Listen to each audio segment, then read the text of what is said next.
We all want monsters. We all want something intriguing, something we can't take our eyes off of, something mysterious. For centuries, many tales of strange creatures in the Scottish Highlands, lochs, and rivers have brought out the fears and vivid imaginations of the villagers and scientists among the Highlands. This mass amount of sightings triggered a worldwide media sensation, which started off the long 60-year hunt for a creature that many people claim to have seen before. Yet, science has yet to accept this animal. The locals call the creature the Loch Ness Monster. With all the talk of the creature being real or not, we will go back and search through history to examine this timeless mystery, because deep in the human mind lies a drive to believe in something so different, fantastic, and unique, even if it's just a water monster. Sightings of the monster started way back in the heart of beautiful Glen of Scotland, a 60-mile-long natural split in the earth which divides Scotland into two. In the center of this lies a body of water 22 miles long and dropping 750 feet in certain places. It's called the Loch Ness. In a 14th-century-old map lies an inscription that states of waves without wind, fish without fins, and islands that float. A description of what it is like to sail the Loch Ness. The first document of the monster dates way back to 555 AD by a man named St. Columbia. He was journeying to see the king and decided to stop by the Loch Ness to confront a creature that was mysteriously killing many people. It is told that St. Columbia saw a beast with a large body and a long neck about to attack a man nearby, and St. Columbia intervened, telling the creature to go back with all speed. Here is a sketch of a monster by Mr. A. Grant. In this sketch, we see a creature with a large body, a long neck and tail, and tiny little legs or even fins. A sketch that just about matches St. Columbia's description of the monster.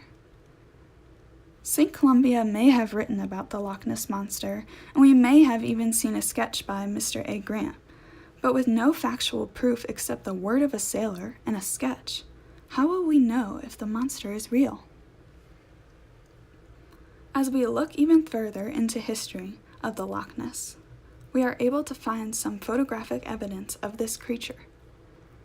In 1933, George Spicer and his wife went for a drive through the Scottish Highlands and claimed to have seen a large, unfamiliar creature with a huge body that had no limbs and a long neck pass the front of their car and disappear into the water. About a month later, there is another claim of a sighting of the same exact creature by a motorcyclist. Yet, it is not until November of that same year where the world started to believe in these strange tales. Hugh Gray was the first to capture photographic evidence of this creature that was once known as the Loch Ness Monster and is now known as Nessie. Yet, this picture was only the first of many. Daily Mail in 1934 published one of the most famous pictures of the Loch Ness, known as the Surgeon's Picture, because it was taken by Dr. Robert Kenneth Wilson.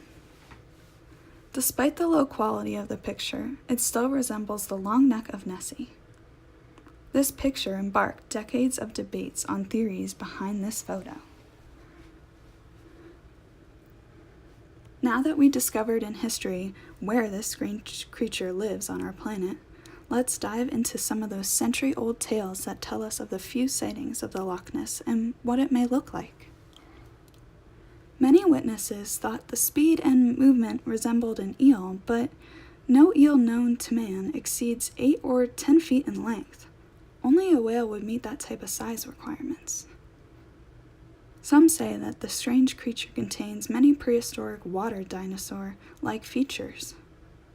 With its large body, many think that it's a whale at first, but then you notice its long neck and its 8-foot-long tail, and you're immediately intrigued.